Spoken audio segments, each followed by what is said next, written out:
broken down and tired of living life on a merry-go-round, and you can find the fighter,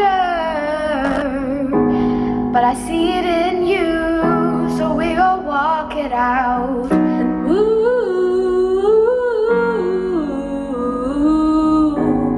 mountain, gonna walk it out.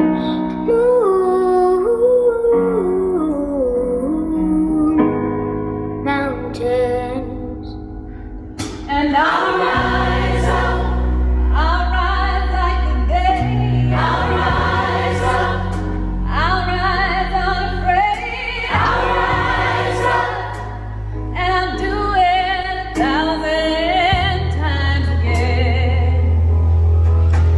I'll rise up,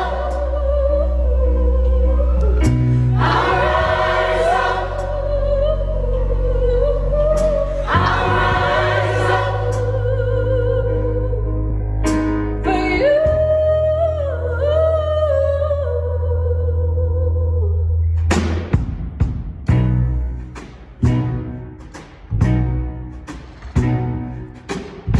You can have all the money in your hand, all the possessions anyone could ever have, but it's all worth its treasure. True worth is only measured by what you got in your heart. You can have everything, but what does it mean? It all means nothing. Don't rise up for something.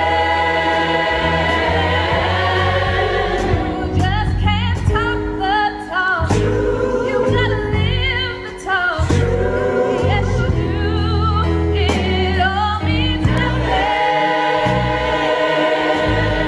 Don't rise up for something.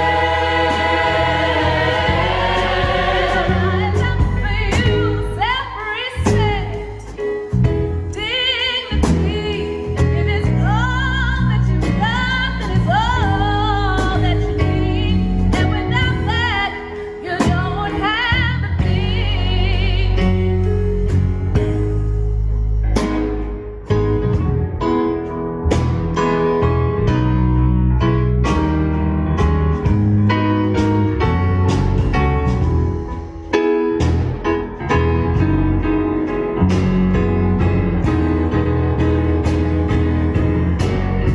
And it all means nothing. Rise up for something. Just can't talk the talk. You gotta live the talk. Yes, you do. And it all means nothing. Don't rise up for something. Rise up for you. Rise up, rise up, rise up, reach out for you. And I'll rise up for you. Rise up, rise up, rise up, reach out for you. And I'll rise up for you.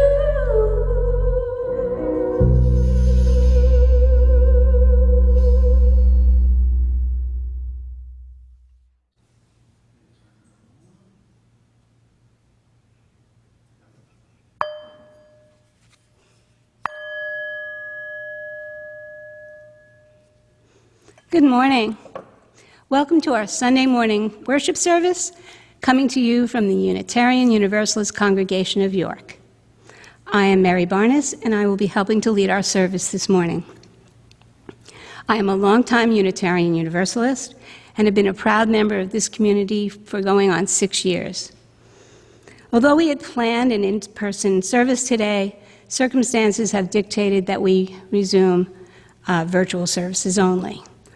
I look forward to the days, hopefully in the near future, when we can all be together again safely.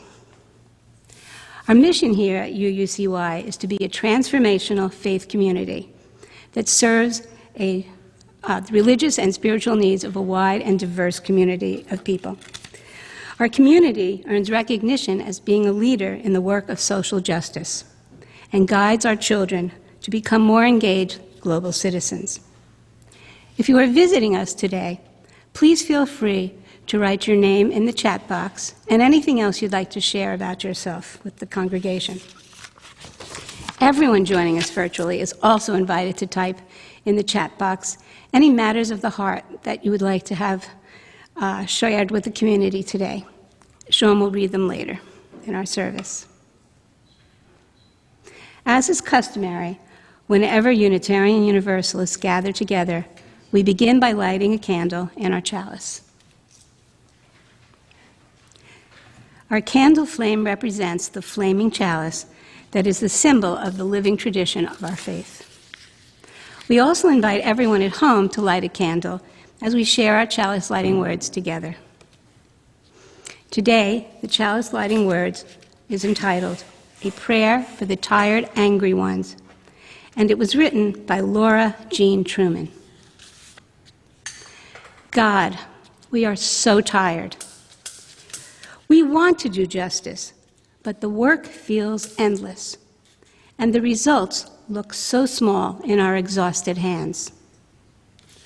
We want to love mercy, but our enemies are relentless, and it feels like foolishness to prioritize gentleness in this unbelievably cruel world. We want to walk humbly, but self-promotion is seductive, and we are afraid if we don't look after ourselves, no one else will. We want to be kind, but our anger feels insatiable. Jesus, in this never-ending wilderness, come to us and grant us grace. Grant us the courage to keep showing up to impossible battles, trusting that it is our commitment to faithfulness and not our obsession with results that will bring in your shalom. Grant us the vulnerability to risk loving our difficult and complicated neighbor, rejecting the lie that some people are made more in the image of God than others. Grant us the humility of decentered but beloved self. As we continue to take the single step that is in front of us, Jesus, keep us from becoming what we are called to transform. Protect us from using the empire's violence in our words, in our theology, in our activism, and in our politics for your kingdom of peace. Keep our anger from becoming meanness. Keep our sorrow from collapsing into self-pity. Keep our hearts soft enough to keep breaking. Keep our outrage turned towards justice, not cruelty. Remind us that all of this, every bit of it, is for love. Keep us fiercely kind. Amen. We invite you to rise in body or in spirit and join us in singing our opening hymn today, number 128, For All That Is Our Life. It's performed by Christopher Watkins Lamb and will be displayed on your screen.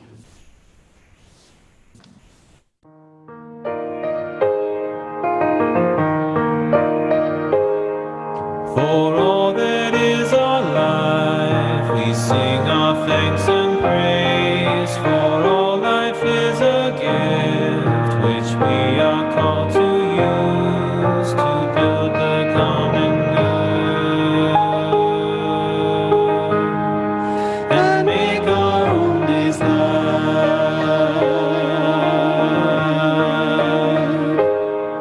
For needs which others serve, for services we give, for work and its rewards, for hours of rest and love, we come with praise and thanks. For all that is our life.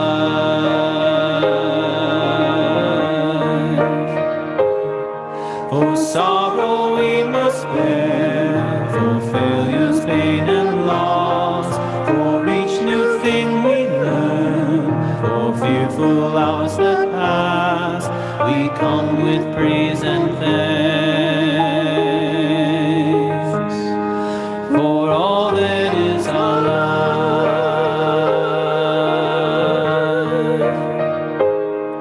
For all that is our life, we sing our thanks and praise. For all life is a gift, which we are called to use to build the common good and make our own days light.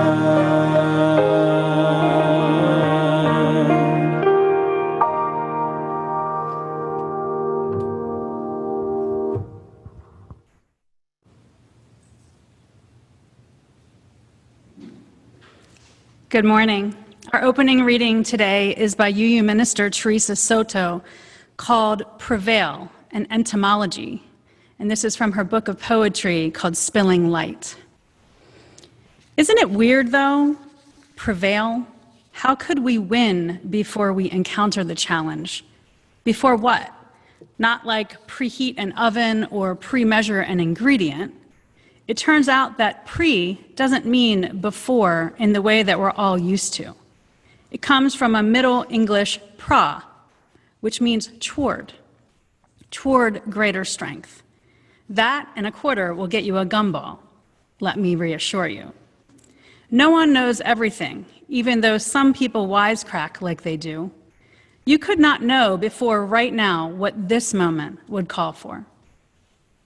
Knowing, you now move toward greater strength.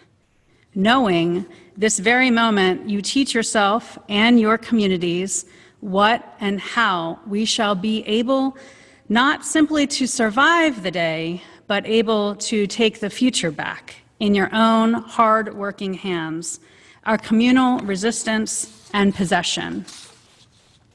You will prevail if you commit. Doing the next thing because it is next. Moving toward greater strength, building the skills it takes to heal the aching world.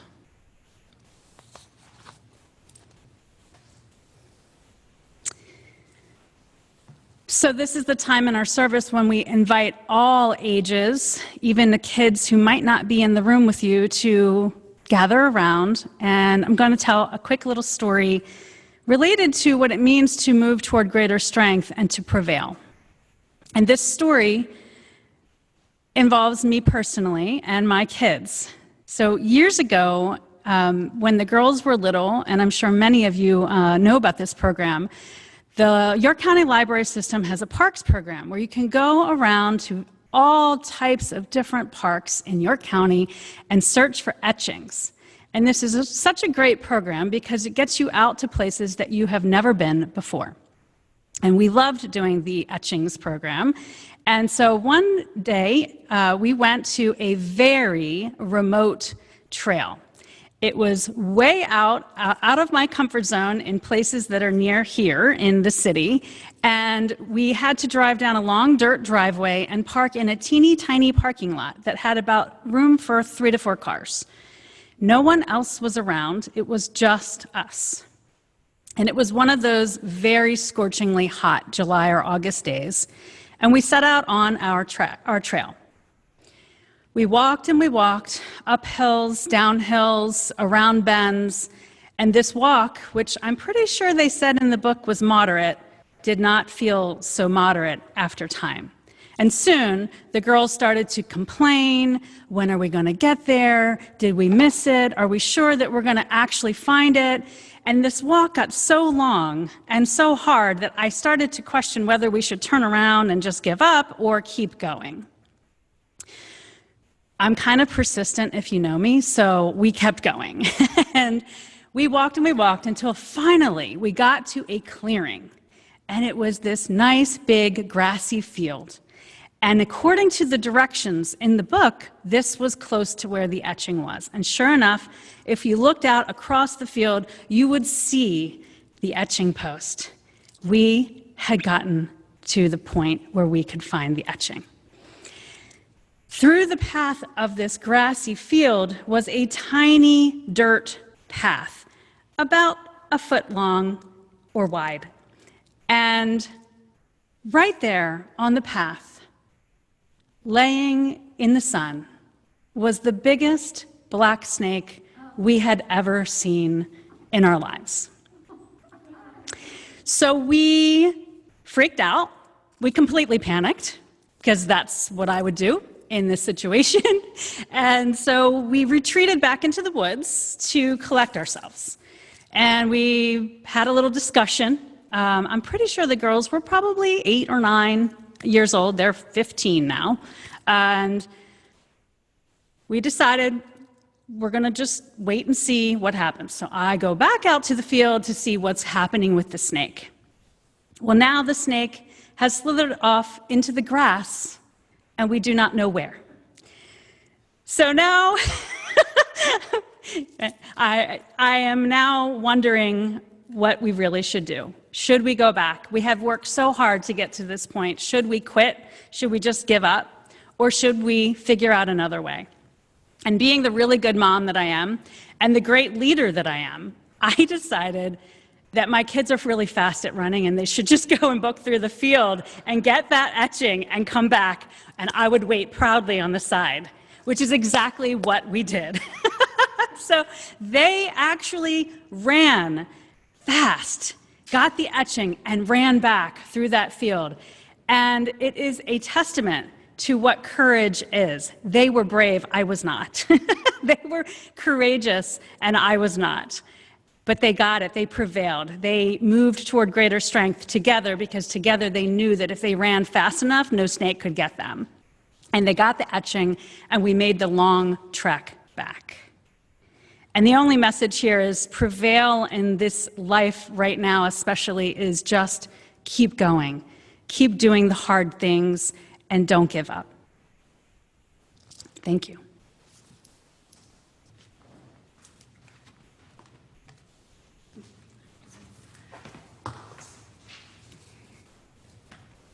We come to that moment in our service when we ask you to make a financial contribution to our church.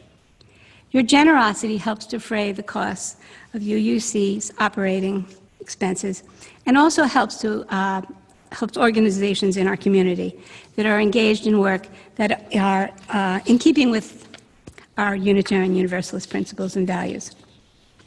Our Share the Plate during the month of August is UU Justice PA. We hope that you will make whatever donations you are able to as we continue to build a better world both within this congregation and throughout this state. No donation is too small. Know that your financial gifts will be used wisely and well.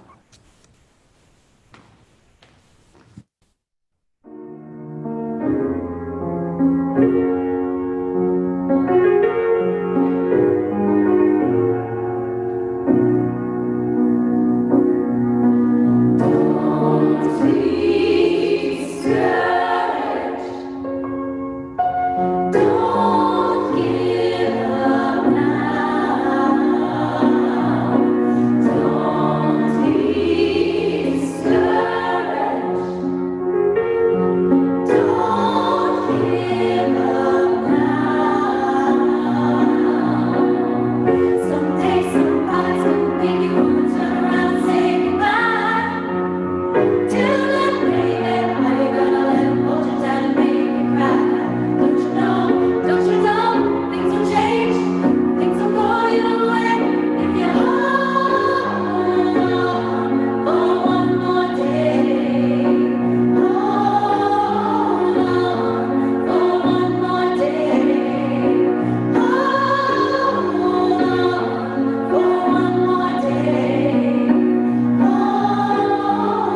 Our reading today is from a book called The Wisdom of Not Knowing by Estelle Frankel.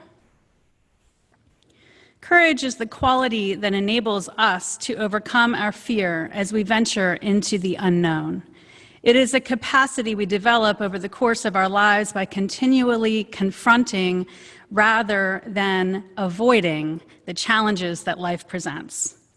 People often mistakenly equate courage with fearlessness when, in fact, it is simply the willingness to act or persist in one's own fear despite the presence of danger or resistance or fear. Courage is not the same as impulsive risk-taking, which stems from a need to show off or generate adrenaline. Instead, courageous deeds tend to be purposeful, to benefit others, or help us grow. Each time we take a risk by stepping into the unknown, we build our courage reserves. Sometimes the risk is to our sense of physical safety, such as a snake. Other times to our self-image or self-esteem. By stepping out of our comfort zone and facing our fears rather than avoiding them, we discover our courageous hearts. And each successive step we take into the unknown builds upon that acquired strength of heart. Courage is expressed in many ways. Not all of them involve the external heroism we typically associate with this virtue. Sometimes courage involves internal fortitude, the willingness to quietly endure pain or difficulties in order to stand true to our ideals.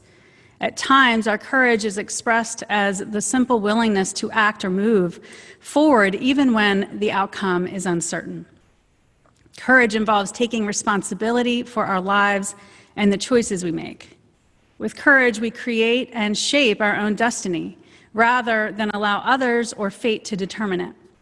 Acts of courage extend our personal capacities and enlarge the playing field upon which our lives unfold, often in ways that greatly transcend our expectations.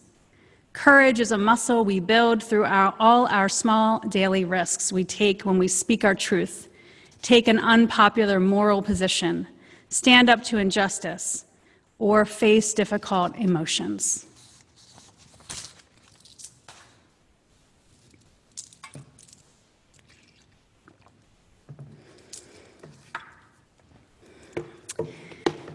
So, several years ago, I picked up a book by Canadian artist Carrie Smith.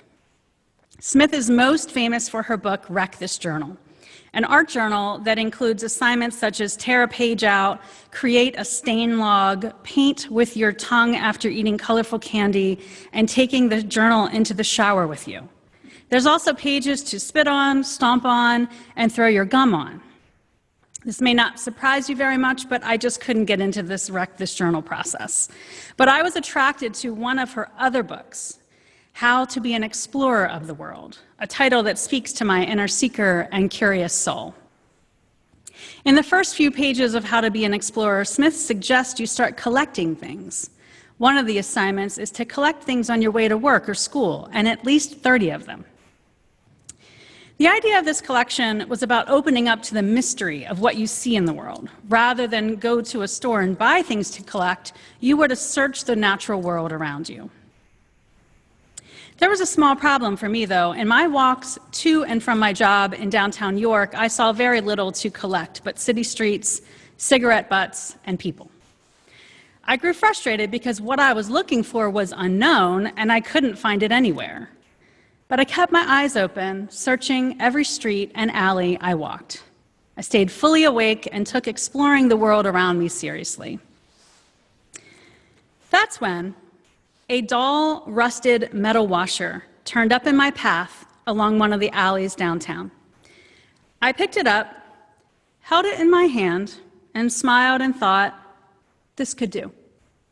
I put the little metal treasure in my pocket, and sometime later, I found another one, and then soon another. And that's how I became the mom of a rusted metal washer collection. In my collection, there are big ones, there are tiny ones, there are thicker ones, and some with more character than others. But what you won't find many of are perfectly shiny, brand new ones without any blemishes.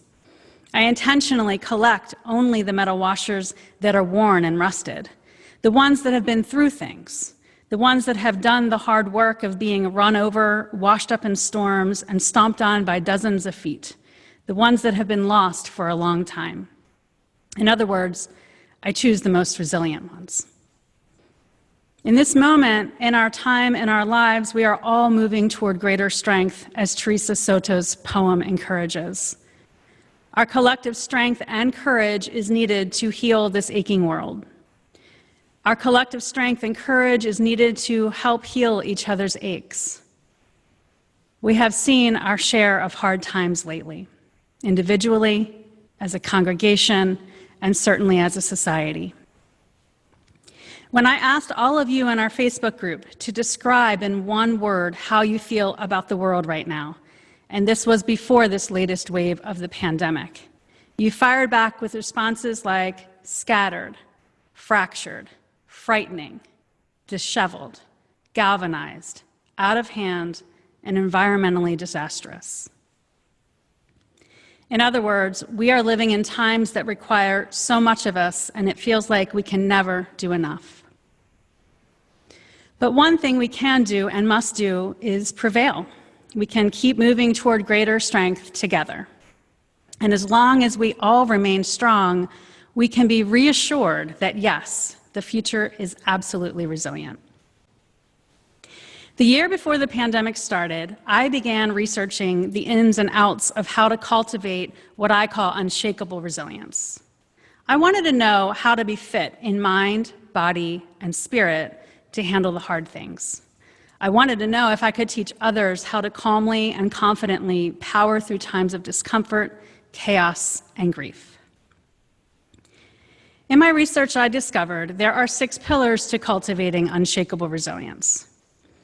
I'm going to share all 6 quickly with you right now, but then I'm going to slow down and focus on the 3 that I feel are the most important for us as a congregation living through these times together.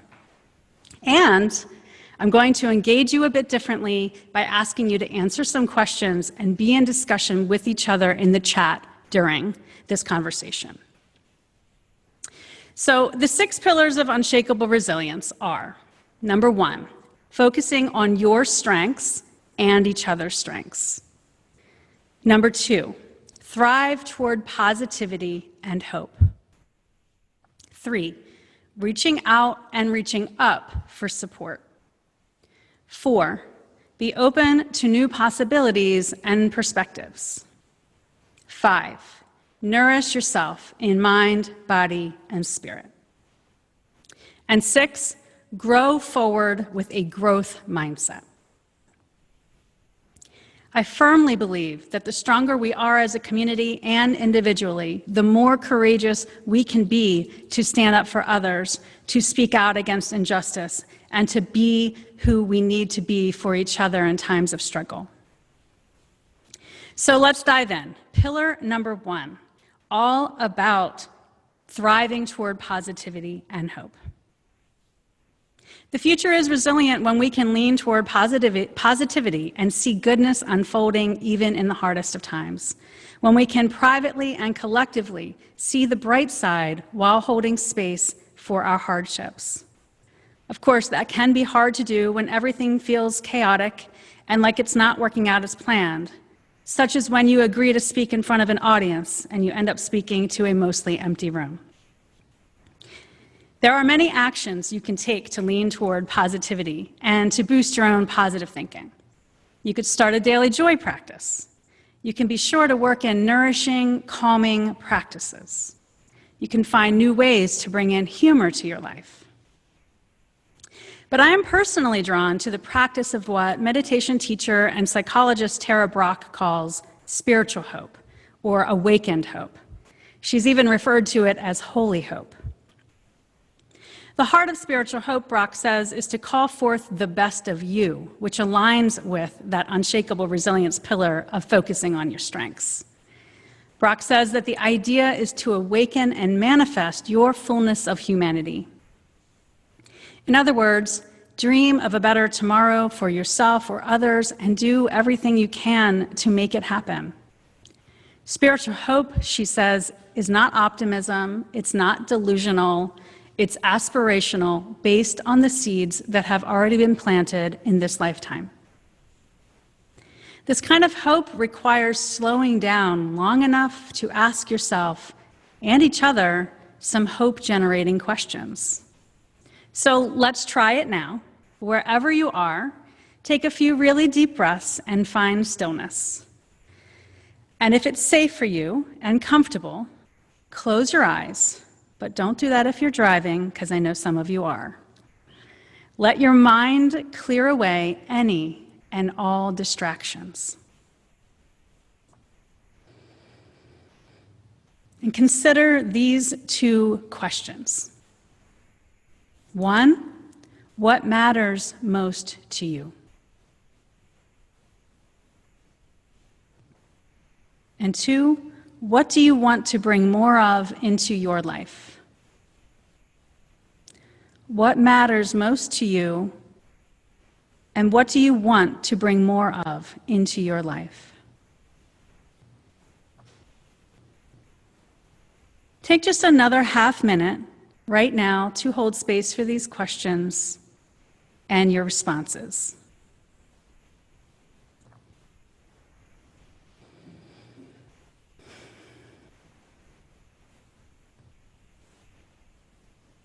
And when you're ready, type in the chat the first glimmer of an idea or several that came to your mind that answers one of those questions.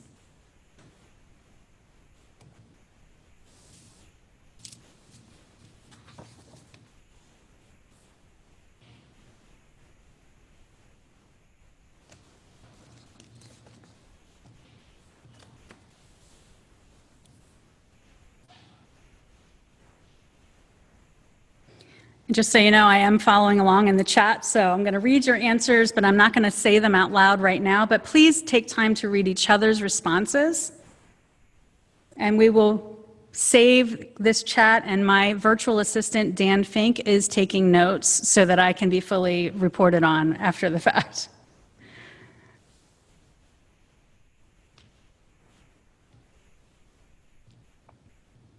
Keep responding in the chat.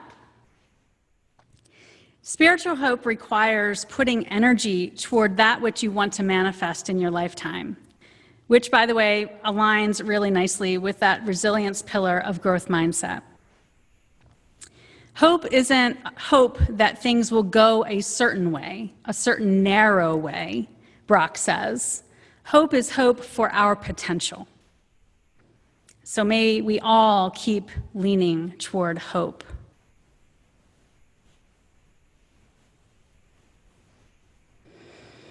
I know you guys are having fun in the chat, but I'm going to move on to pillar number 2, which is all about reaching out and reaching up. And this is a relational well-being strategy for resilience. The future is also resilient when every single one of us here in this community feels safe to reach out and reach up for help, even if we think we are too strong to handle we are strong enough to handle everything. Support on this journey toward greater strength and the ability to do the hard work of social justice and being human is essential. Vanessa Van Edwards, who studies the science of people, says that the downside to not reaching out can be what she calls the loneliness slump. I think we can all admit to being in the loneliness slump, particularly over the last 18 months. The loneliness slump is where everything is harder, where you become resistant to doing the very things that bring you closer to others. This slump makes connection, despite needing it, so much harder. But the answer to this slump is to reach out and reach up. Find little ways to connect with people, even on small levels. Texting someone, calling them. And a little side note of science for you, if you don't feel you have someone to reach out to, research shows that embracing warming activities can help you feel less lonely. Grab a blanket, drink a warm beverage, or throw on a cozy sweater. Reaching out when we need help or when you see that someone else needs help needs to be baked into our lives and our congregation, just like coffee hour. Now, the one final thought on this is our most important. If you want to be one of the people that others can reach out to, please add your name to the chat to join our upcoming Revitalized Lay Leader Care Committee. Helping others feels good. We must always remember that.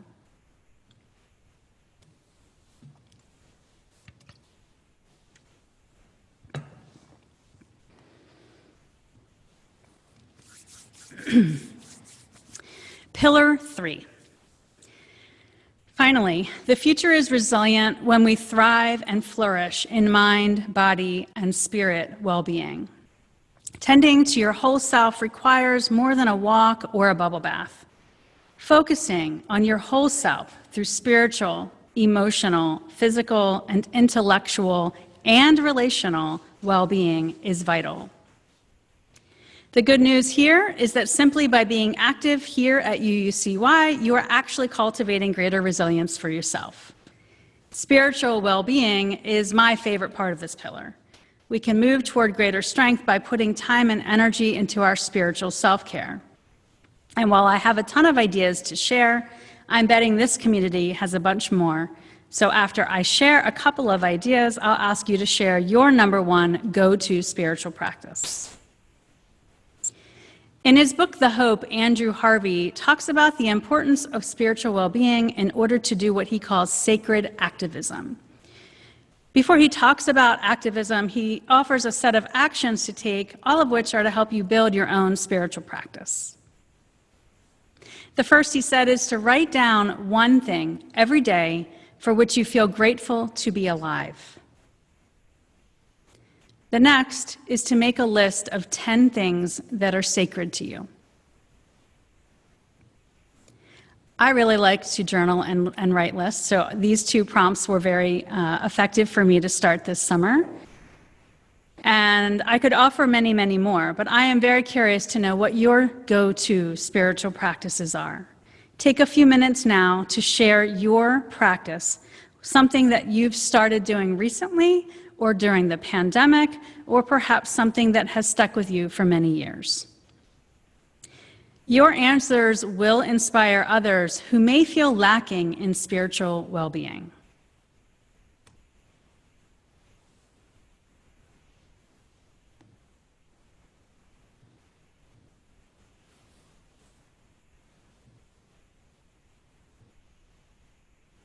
Matt Shinneman likes yard work.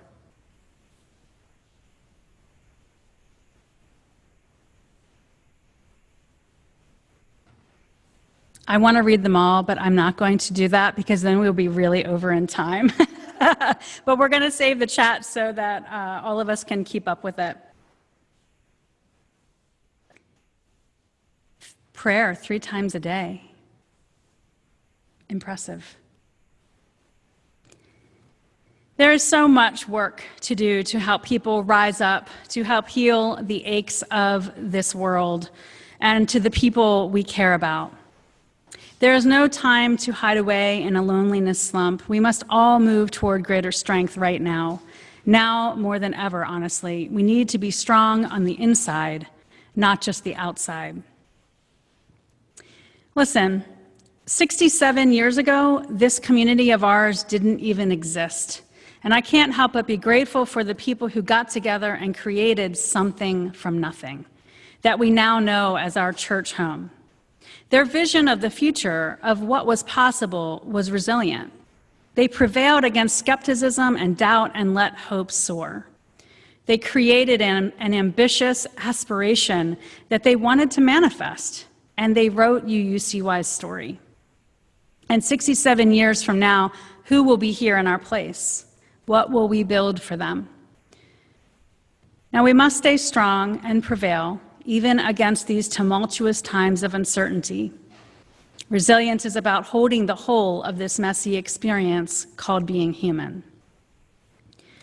My collection of washers, my little worn-out, rusted circles of hope, lives on my altar. From time to time, I pick them up, hold them, and feel their brokenness and wholeness in my hands, remembering both the beauty and the brokenness of this world. The future is an unknown and uncertain sacred dimension, one worth being fully alive for. May we learn to live inside the hope of our hearts, as Barbara Kingsolver writes. She says, the very least you can do in your life is to figure out what you hope for. And the most you can do is live inside that hope, not admire it from a distance, but live right in it, under its roof.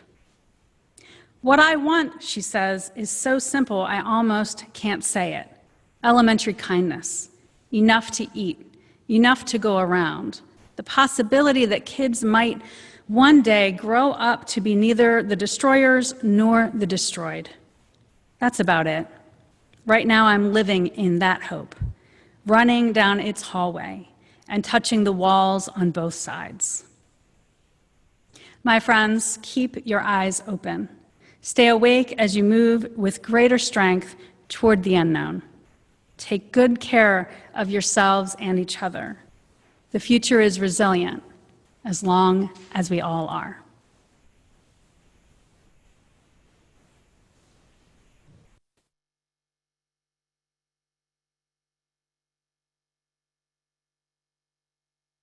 The future loves you already.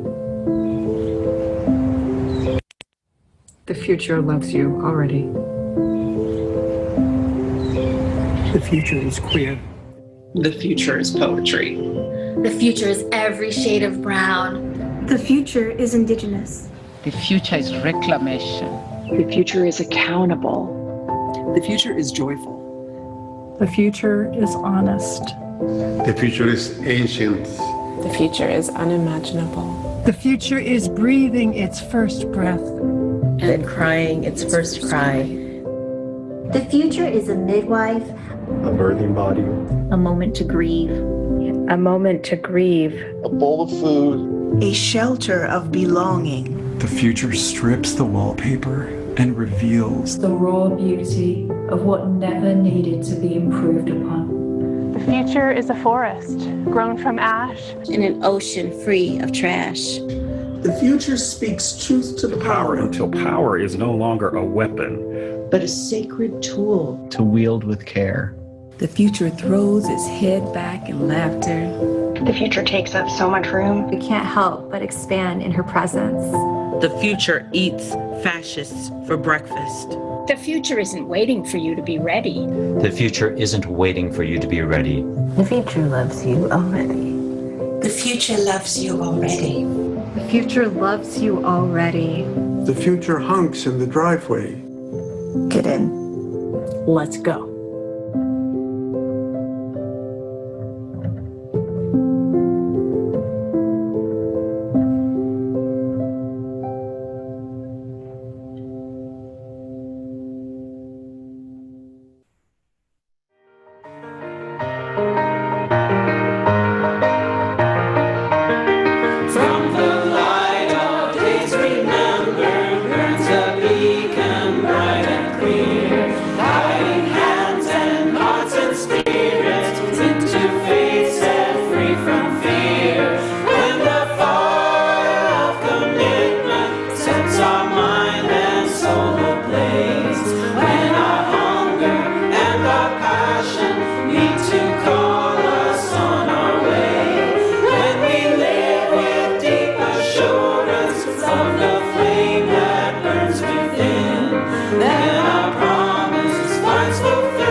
to witness to the life of liberty.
Our closing reading is by Teresa Soto, again from her book of Spilling Light. Everything is still on fire, despite your best efforts. In addition to living, it is clear that fire or not, you must level up in what it means to thrive. Right now, that means wrestling with the truth in the fact that everything is not all your fault. I am sorry that everything is still on fire. Once hate catches, the winds of not my problem blow, and the blaze is hard to stop. But hard is not impossible. Not yet is different than never. You, in community, have an answer. You have a response to systems of power and control and to the cost of suffering. You and your community together are the answer. You are not only a people of flame, but also a people of cold, clear truth.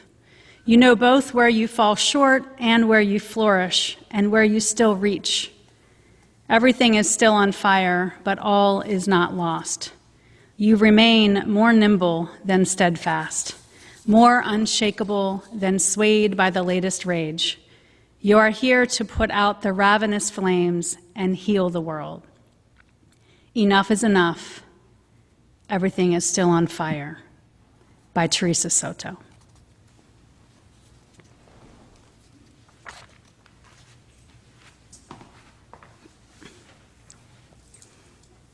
We invite those at home who lit their own chalices to extinguish it at this time as we read in unison. We extinguish this flame, but not the light of truth, the warmth of community, or the fire of commitment. These we carry in our hearts until we are together again.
Makes you stronger, a warrior, more than a survivor. You can thrive, transformed by adversity you face. Every challenge thrown your way, stand strong, you can overcome. They try to beat us down, but we rise above the struggle. Never giving up under pressure, we don't struggle. Instead, we discover gold inside as we realize no matter what, you'll never dull our shine.